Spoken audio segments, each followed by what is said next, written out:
¿Sobre qué? ¿Sobre qué te lo has preparado hoy, Gisas? Pues vamos a hablar de un tema que está ahora mismo de rabiosa actualidad, como dicen en otros medios, y es la homofobia y la libertad de expresión. Pedazo de tema para tratar este tema. Nuestra también se encuentra con nosotros. Esmeralda Delgado. Buenas tardes, buenas noches, buenos días. Muy buenas, aquí sufriendo el calor de la ola de este fin de semana. De 47 Lucifer. graditos. 47 grados en San Juan de Alfarache el 15 de agosto de 2021. Madre mía, qué calor. Qué calor. Bueno, pues empezamos. ¿Os parece? Vamos a ello. ¿Qué es la libertad de expresión, Gisas? Vamos a ver, antes de hablar de la libertad de expresión, le voy a dar la vuelta. Voy a empezar por ¿qué es la homofobia? La libertad de expresión, más o menos todos tenemos una idea muy clara de lo que creemos que es o queremos que sea, pero parece ser de la homofobia, sus orígenes y por qué existe y está repuntando en la sociedad de nuestros días, pues quizá no lo tengamos tan claro. Si nos vamos a la definición de las palabras, es muy sencillo. La Real Academia Española lo define como la aversión hacia la homosexualidad o las personas homosexuales. Es decir, una fobia es un miedo y, por lo tanto, una aversión que produce un rechazo y ese rechazo pues provoca una serie de conductas. Casi siempre, en su gran mayoría, suelen ser de respuesta agresiva, porque como es un miedo, el miedo genera violencia.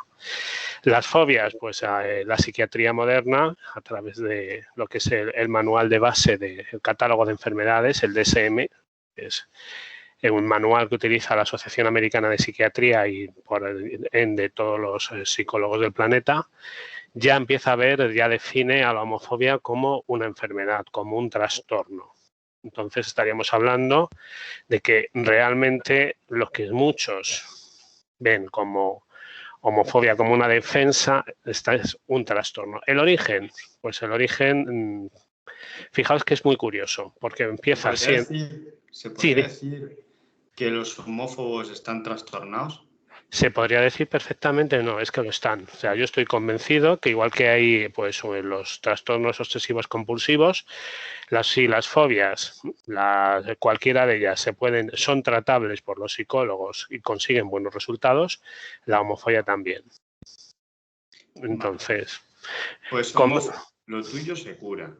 Al psicólogo o al psiquiatra sería efectivamente el mensaje, habría que darle la vuelta. Pero fijaos que además estamos en un proceso parecido, y yo creo que se le va a dar la vuelta muy poco, porque ocurrió lo mismo con la homosexualidad. Entonces, de pasar de enfermedad, primero de aversión religiosa, luego enfermedad, y ahora se le da la vuelta, la sociedad ha avanzado y se ha visto que ni una cosa ni otra. Bien, ¿por qué hablamos de homofobia? ¿Dónde se origina? Pues fundamentalmente es un regalito, lo voy a decir así, un regalo de los fundamentalistas de las grandes religiones del libro. ¿Qué son las grandes religiones del libro? Son tres: judaísmo, cristianismo e islam.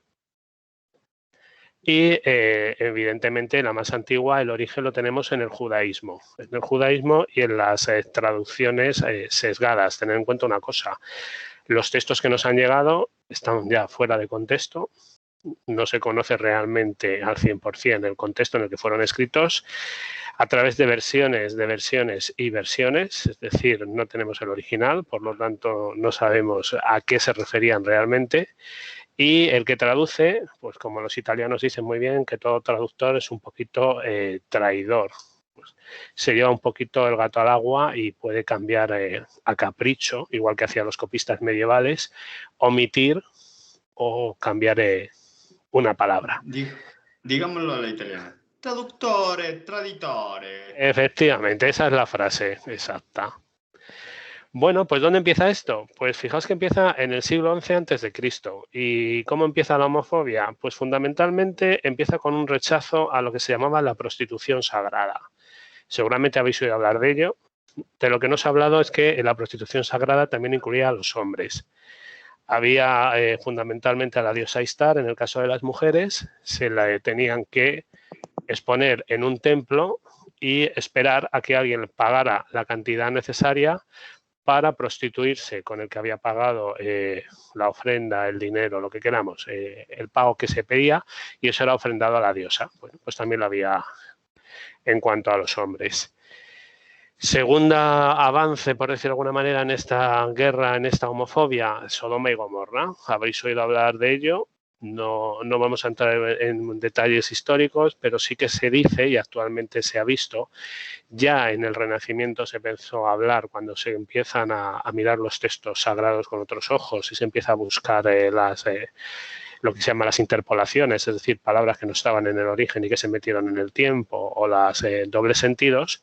Se habla de que Sodoma y Gomorra no es un acto de, a pesar de que dan nombre al pecado de sodomía, de que ahora también hablé de ello, no es un acto de violación o de intento de tener relaciones homosexuales con unos ángeles mandados por Dios, sino más bien la hospitalidad, el delito de hospitalidad. Es algo que era sagrado en todas las culturas de la antigüedad. Me acabas de romper los esquemas. A ver, has dicho relaciones homosexuales con ángeles, pero si los ángeles no tienen sexo, ¿cómo van a ser relaciones homosexuales? Es que se habla de ángeles y no de ángelas. Ahí está la cuestión. Pero, sí, bueno, podríamos hablar del machismo en las figuras angelicales. Daría para otra... Sí, pero a ver, los ángeles no tienen sexo. Pero es que estos ángeles son dos buenos varones que ha mandado, dos buenos macho men que ha mandado Dios. Y fijaos que se ofrece a las hijas para que no cohabiten con los ángeles y se habla de hombres. O sea que el sexo de los ángeles, que es un debate que lleva también siglos en mente, pues a veces se les pone cuando interesa. Pero bueno, barbaridades en teología, todas las que queráis. En una de las... Ángela María. Seguro que no has oído hablar de ello, pero una de las cosas, que una de las justificaciones de la Virgen María, para que no se rompiera el himen con el nacimiento de Cristo, era que el parto había sido por la oreja. Y eso se debatió en un concilio en la Edad Media.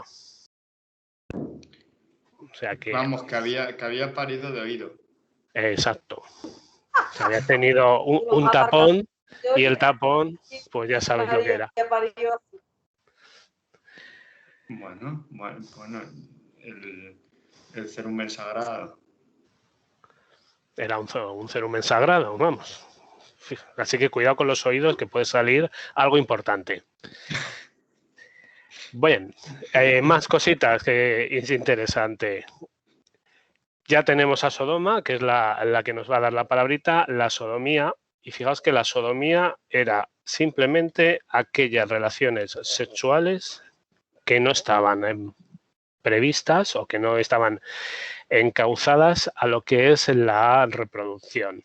Al principio se acusa de sodomitas a lo que hoy llamaríamos bestialismo, es decir, cuando un ser o una persona tiene relaciones sexuales con un animal, entre hombres, entre mujeres. ¿Cuándo se va a abandonar un poquito esta versión? Cuando la Iglesia va a perder fuerza tanto en la parte protestante como en la parte católica, va a ser en el siglo XIX. ¿Qué va a ocurrir en el siglo XIX? Pues que la medicina va a empezar a hablar de enfermedad. Ya no es tan fuerte el hecho de que son unos viciosos hijos de Satanás, sino que son unos enfermos. Y fijaos hasta qué punto que los alemanes lanzan en el Código Penal el famoso artículo 175, en el que dicen que la fornicación contra natura, ya empiezan a hablar de que como no se reproduce, es todo el sexo que no es reproductivo es contra natura. Y por lo tanto, en este caso se dice entre hombres, dice el texto del Código Penal alemán, o de personas con animales, se castigará con cárcel y se retirarán los derechos civiles. ¿Y con frutas? Claro, es que la sociedad va más allá. Pues no sé, no se ha hablado nunca de frutas. Porque el sexo con una sandía, de esto que le vas abriendo un huequito. Sí, sí, y además... Por lo menos, además, tiene que ser un sexo fresquito, con el calor que hace. Una tarta. Y además, con este calor, pues fresquito seguro que es. Pero yo no he encontrado ninguna ley ni ningún decreto que hable de ellos. Y fijaos que el código, el famoso artículo 175, que por cierto fue derogado en Alemania en 1994, es decir, hasta prácticamente hasta desde ayer, una relación sexual entre hombres en Alemania tenía pena de cárcel. Que vamos de supermodernos y que parece que todo esto se ha hecho una revolución y que ya hace mucho tiempo, pero no es así. Lo curioso, que hacía lo mismo que las leyes inglesas. Hablaba de fornicación contra natura entre hombres. Pensaban que las mujeres... No, porque las mujeres no tenían sexualidad. Eran seres asexuales orientadas al matrimonio y a la reproducción en cuanto a tener hijos. Entonces, ni siquiera los legisladores, y eso es una constante, pensaban en esta, salvo la Inquisición española, que sí atentó, y la italiana, y condenó y quemó a lesbianas en el Renacimiento y en el siglo XVI. En las legislaciones no aparece el lesbianismo, o sea, es una homofobia masculina. Los españoles, por quemar, es que nos ha encantado siempre quemar. Siempre sí, es que lo del fuego y eso que... No sé, ya aquí en el suelo patrio lo de quemarnos a... Sí. Iba a decir una barbaridad, ¿no? Pero bueno. En la época victoriana, que siempre lo cuentan, ¿no? Las amistades intensas entre mujeres, porque no era que estuvieran liadas y que fueran bolleras, no. Es que eran amigas muy intensas. De hecho, cuando se reforma la ley en Gran Bretaña, que es la que luego va a llevar a la cárcel a Oscar Wilde, hay una anécdota que, bueno, entra dentro de lo posible, pero que no está contrastada, pero se comenta que cuando le dieron a firmar la ley a la reina Victoria, le dijeron, hubo uno de los juristas que la iba a modificar, que tenía que aparecer las mujeres, y ella ordenó retirarla, porque dijo, no, las mujeres somos incapaces de cometer semejantes actos. Y retiró a las mujeres del texto legal.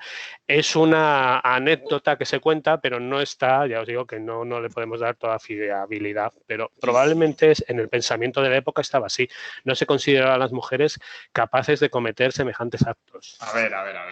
Porque es que las mujeres no nos gusta el sexo ni nada de eso, Cristian, hay que entenderlo. No, pero aquí en aquella época se pensaba, claro, que solamente el hombre disfrutaba con ese sexo. Entonces, la mujer no va a buscar esas cosas. ¿Claro? Sí. Las mujeres solamente lo hacen para procrear. Efectivamente. Sí, pero no solamente eso. Era la mentalidad que había entonces. Pero eres la reina Victoria. Eres una mujer. Y dices, a mí no me gustan las mujeres. Y se va a castigar a los varones. No me puedo negar a que se castiguen los varones por esto, porque si me niego tal. Pero si digo que las mujeres somos incapaces, pues si yo cometo este tipo de delito, pues me libro. ¿Podría haber algo de eso, de la reina Victoria, que le gustara también? No, yo creo que es más lo que yo he dicho. Yo creo que en el caso de la reina Victoria es una cuestión de que siempre se ha considerado que el depravado, porque realmente tiene un deseo sexual descontrolado que no se puede encauzar, y por eso ya San Agustín y el mismo San Pablo autoriza la prostitución, porque dice, es mejor pues que exista este mal a que haya otros males mayores. Entonces, va por ahí en el sentido de que las mujeres somos incapaces de acometer semejantes actos, porque también incluso la medicina, desde los médicos romanos, ya se hablaba de que la mujer es fría, entonces no tiene esas necesidades. No era que los hombres eran unos y no sabían. Entonces, hay toda una literatura médica, literatura religiosa, y encima se las adoctrina. Una de las cosas que hacían los confesores era reprimirlas porque no podrían sentir placer en el acto sexual. Porque igual que había que parir con dolor, que es otro de los regalitos de la Biblia, pues no podían sentir placer, porque lo que no estaban haciendo no era un acto placentero, era simplemente cumplir el precepto de crecer y multiplicaos. Pero es que en todas las sociedades hay mucho miedo a que las mujeres sientan placer, porque, joder, desde algunas sociedades africanas que estirpa, bueno, que estirpa el clítoris, siempre el placer de la mujer siempre se ha intentado seccionar, ¿no? Quitar, apartar. Y yo creo que más bien por incapacidad por miedo del hombre a no satisfacer y que descubran que ahí tienen una posibilidad enorme de sentir placer y de que si uno no te lo da, hay otros que sí que te pueden dar placer, ¿no? Sí, realmente yo considero que la cultura machista es una cultura del miedo, miedo a perder el control. Entonces, como yo tengo miedo a perder el control, ¿qué hago? Lanzo toda la violencia posible sobre aquellas personas que pueden hacer que yo pierda el control. En el caso del machismo, la mujer. En el caso de la homofobia, el homosexual, porque están mostrando otro tipo de estilo, otra forma de vida que no es la mía y que incluso, que lo diré más adelante, ahora hay estudios y no solo es la estadística, los psicólogos ya han dicho que en 90 y muchos %, estamos hablando de una cifra abrumadora, de los homófobos son lo que tienen en sí es una homofobia internalizada, es decir, no son capaces de dar el salto y de asumir realmente que son homosexuales. ¿Y cómo evito yo que se fijen en mí? Proyectando violencia sobre otro, porque y sobre todo y el homófobo, las grandes, lo hemos visto con los últimos casos, no es raro que sea una persona sola, suelen actuar en grupo. ¿Por qué? Porque hay una forma, es una manada, hay un líder y ese líder que dice que tengo que atraer la atención sobre otra persona. Esto funciona muy bien además, un mecanismo que en los centros escolares. Ataco a este, al que yo considero débil, porque yo realmente el débil soy yo, pero mientras están pegando a ese no me pegan a mí. Entonces es una forma de desviar la atención, pero por miedo. Muy bien. No, si a eso le das una sanción religiosa, fijaos que estamos hablando de homofobia religiosa, divino, en el sentido de, lo dice tu Dios te ha creado, nadie entonces llega a dar el siguiente paso lógico y razonable. Si Dios es perfecto, lo sabe todo, me ha creado a mí, pues Dios, como mínimo, en las palabras que le puedo dedicar son muy gruesas porque crea seres imperfectos. ¿Dónde está tu perfección, tu omnipotencia y tu saber? Entonces, fijaos, es unas cositas del Levítico, porque es lo que van a usar y además, fijaos, además qué curioso. Pero hablaremos, ¿qué es el Levítico? Porque hablamos Levítico del Levítico es un conjunto de leyes que le da Dios. Conocemos la primera tablet de la historia, que son los mandamientos. Que encima, fijaos la faena, le hace subir a una montaña. Le hace cargar luego con 2 piedras para 10 leyes. Eso serían, son, digamos, la Constitución, para entendernos, las 10 leyes básicas. Para que sepas luego el está peso de la ley, ¿no? Exacto, sí, desde luego Moisés. Y luego llega abajo y se los encuentra todos fornicando y celebrando al becerro de oro. Éxito total, tuvo Dios. Y rompe las tablas y le toca un segundo paseo. En fin, es lo que tiene la ira, ¿no? Muchas veces nos pasa esto, lo rompe y ahora encima te toca arreglarlo. Pues luego que viene, unas leyes, diríamos, de desarrollo. No matarás, vale. ¿Pero en qué casos? Luego, pues para eso está el Levítico. El Levítico es un conjunto de leyes en el que se regula todo lo que se puede y lo que no se puede hacer. Hasta un extremo muy gracioso, porque los homófobos... Pero ya no lo legisla Dios, por así decirlo. Dios se quedan los 10 mandamientos, no matarás. Bueno, pero esto es como todo, pero está inspirado por Dios. Si es como los mormones. No sé si sabéis cómo los mormones hablan. El libro de Mormón es simplemente Joseph Smith va por el bosque, se encuentra unas tablas de oro que solo conoce él, las traduce y es la religión de Mormón. Y ahí tenéis una de las grandes sectas del siglo XXI. Una garrafa mágica, además. Las tablas no las ha visto ni Dios, solo él. Él hace una religión a su gusto a finales del siglo XIX, consigue unos adeptos y ahí los tenemos funcionando.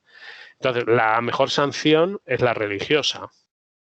Si yo consigo a alguien meterle miedo en el que, como esto para la mayoría es un valle de lágrimas, estamos aquí para sufrir, tenemos esa idea negativa y se nos ofrece un mundo mejor, pues hay que tener cuidado con quien nos vende la mercancía, porque realmente la religión es puro marketing. ¿Qué ocurre con el Levítico? Pues tiene cosas muy graciosas. Los que homófobos te van a decir Levítico 18-22, que lo único que dice es no te acostarás con varón como con mujer. Es abominación. Y ahí termina. Pero es que No te acostarás con varón como con mujer. Es abominación. Entonces, aquí le preguntaría a Dios que me especificara un poquito más, con pijama, sin pijama, ¿cómo, en qué O sentido? sea, Pero bueno, vamos a dejarlo ahí. que si no lo haces acostado, no pasa nada. Claro, es que yo digo, entonces si es de pie en un ascensor, pues no estoy cometiendo ningún pecado. No lo sé, pero... Y me refiero, pero si por ejemplo nunca lo has hecho con una mujer, tampoco es pecado, porque no te acostarás como con mujer. Si no te acuestas Claro, con mujer... Claro, si no te has acostado con mujer y solo con varones, pues como no sé cómo se acuesta uno con mujer, no estoy pecando porque por desconocimiento no puedo pecar. Yo me he acostado muchas veces con mi madre para dormir. Entonces, pues eso cuenta, ¿eh? No, porque habla del varón. Cuidado. No, más adelante es broma. Dice, ni mujer alguna, pero cuidado, ni mujer alguna, dice el texto, se pondrá delante de animal para ayuntarse con él. Ni siquiera Dios pensó que las mujeres pudieran acostarse con... Vale, pero hay otra movida, porque el hombre es un animal. Claro. Entonces tampoco pueden tener relación las mujeres con el hombre. ¿No? O especificaba animal no racional. El lesbianismo. Estamos jodiendo el Levítico, por Dios, dejad las normas. No, es que sí, verdad, pero hay una más graciosa. Yo además esta la cumplo. Levítico 19-28. No tendrás tatuaje alguno en la piel. Un homófobo que tenga tatus, que me lo explique. Porque claro, decir, cuidado. Es abominación tener tatuajes. Yo eso se lo digo pero a hay todo el más. mundo. Hay más porque es feo cuando va envejeciendo. Es que haya gente que le queda... No. Fijaos otra cosita. Coger cualquier etiqueta de la ropa. No te pondrás vestidos con mezclas de dos clases de material. Lo siento, Zara, pero Zara prohibidísimo. A partir de mañana nadie puede comprar en Zara. Todos estamos cometiendo un pecado. 100% algodón. No, pero no solamente en Zara, es que casi cualquier Casi todo, tienda, exactamente, cualquier tienda. Y como siempre, la peor parte, fijaos además qué barbaridad, se la lleva la mujer, evidentemente, siendo una religión hecha por hombres. Cuando la mujer tenga flujo de sangre, 7 días permanecerá apartada. Claro, que tiene una enfermedad. ¿No? Sí, y todo lo que toque será impuro. Y lavará todo con agua y quedará impuro hasta la noche. Cuando quede libre de su flujo, contará otros 7 días y quedará limpia. Vamos a ver. Ya, vamos, te quedan medio mes castigadas. Medio mes castigadas, que yo no sé cómo. Imaginaos, medio mes la mitad de la población, porque aproximadamente nacen 52 niñas por cada 50 varones, pero vamos, la mitad de la población durante 15 días confinada. Se queda la porque no confía. Como veis, las normas también prohíbe el marisco, en fin, si algún día os apetece, echéis un vistazo en el Levítico y vais a ver que... Entonces ya mi padre no lo cumple, porque que no puede ser. No puede y es ser, porque sin marisco no puede ser. Imagínate, además, los gallegos todos al infierno. O sea, que es algo... Bueno, algunos se lo merecen, ¿eh?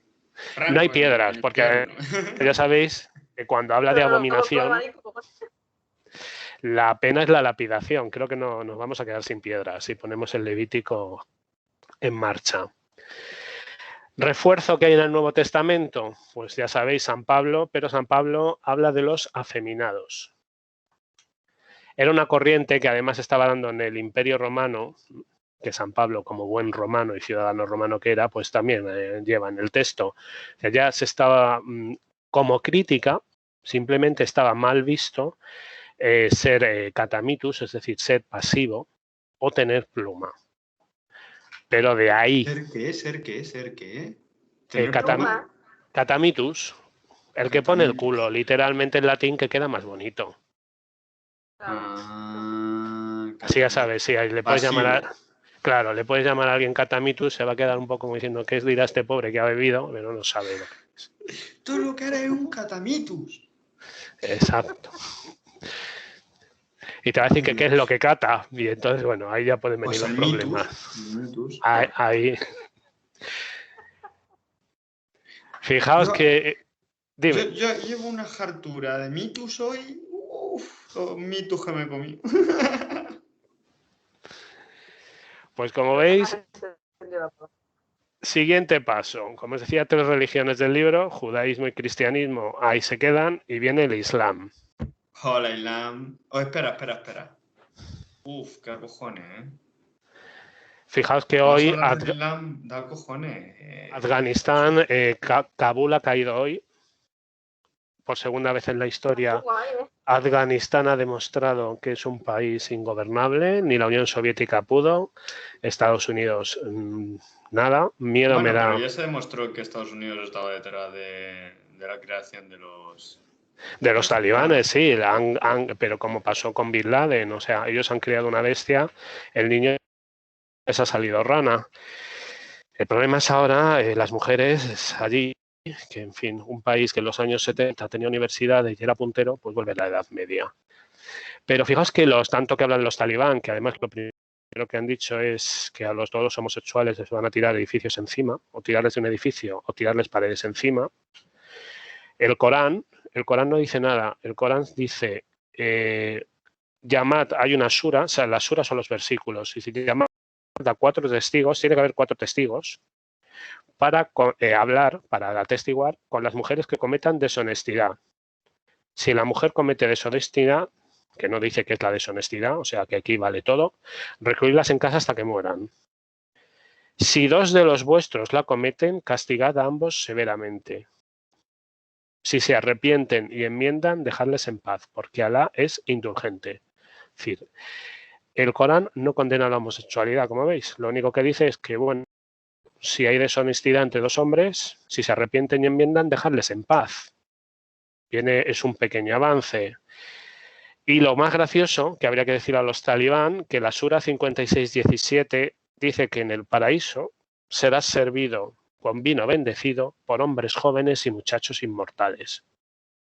O sea que no solo hay las 10.000 huríes, sino que también hay, como veis, hombres inmortales y muchachos jóvenes. Aparte de que el collar de la paloma... Pero el vino pueden tomarlo después de muerto, sí.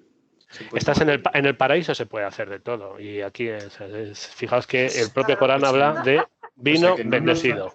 No nos dejan, o sea, no me dejan la coyunta con animales, pero en el paraíso sí. En el paraíso sí, porque ya dice, bueno, pues mira, ya hacemos trabajo. Vamos a hacer una recapitulación. ¿Se pueden acostar hombre con mujer en la vida terrenal?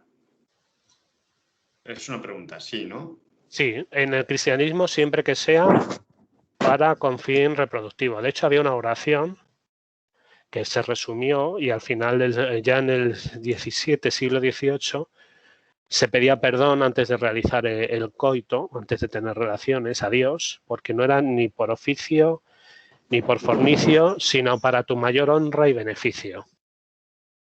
Para indicar que se iban a traer que se iban a tratar de traer niños.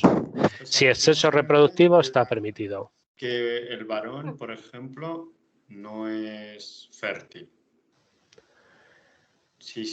No, eso no existe. Eso en la Biblia no existe. La infertilidad es por culpa de la mujer.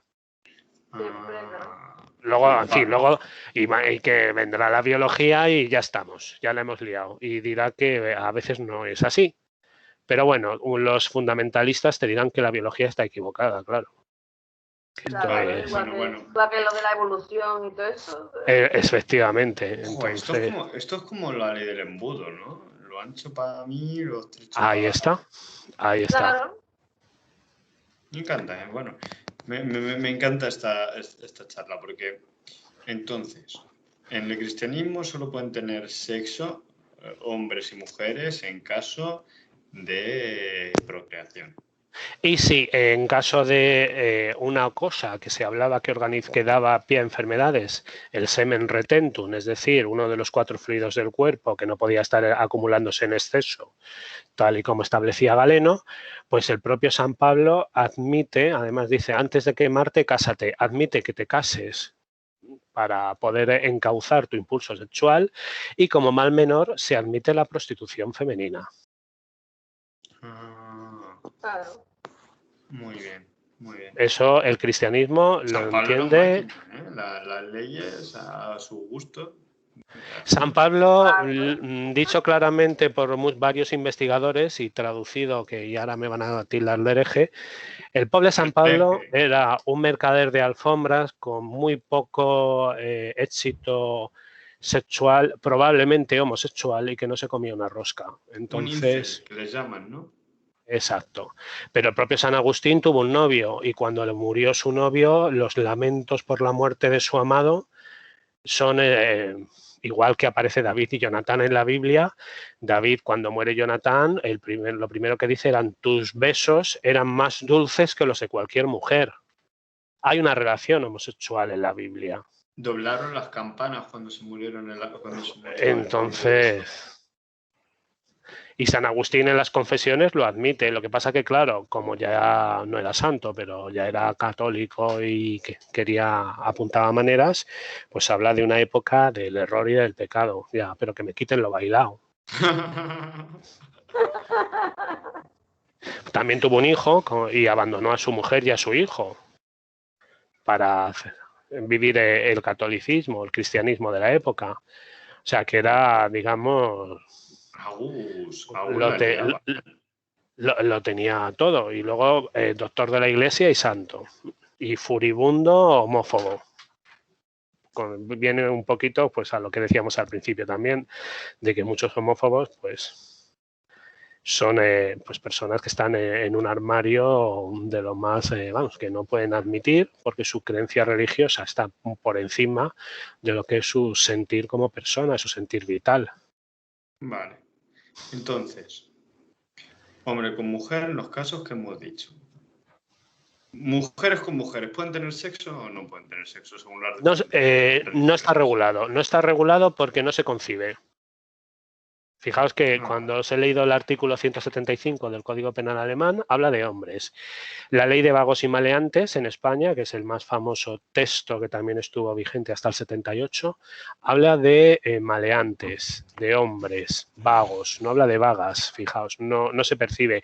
Está esa anécdota que podría ser perfectamente real, pero aunque no sea esa anécdota que hemos dicho de la reina Victoria, en la legislación inglesa se hablaba de hombres. Es decir, todas las legislaciones que aparecen en el siglo XIX son de hombres. El derecho medieval español, que sale de los visigodos, habla de hombres a los que hay que empalar, quemar, destripar. O sea, las leyes más salvajes de castigo que dejan a los talibanes, bueno, te tiran de un edificio, la muerte es rápida, es el derecho visigodo español. Y luego Isabel la Católica saca pragmáticas y saca también renueva este derecho y ordena que se vaya por ellos.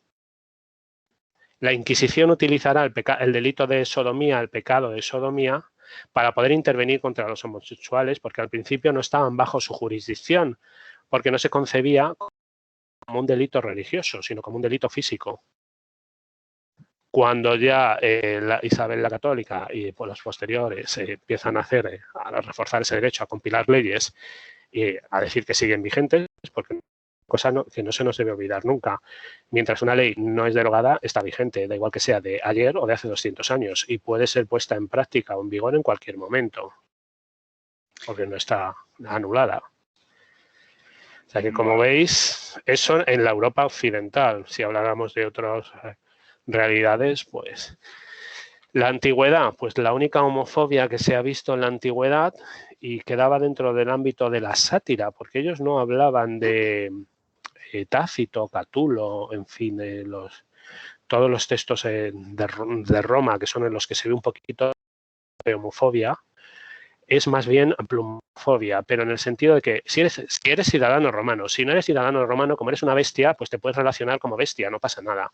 Pero lo que no estaba bien visto es que si tú eres ciudadano romano, pues adoptes la actitud catamita, es decir, que seas pasivo.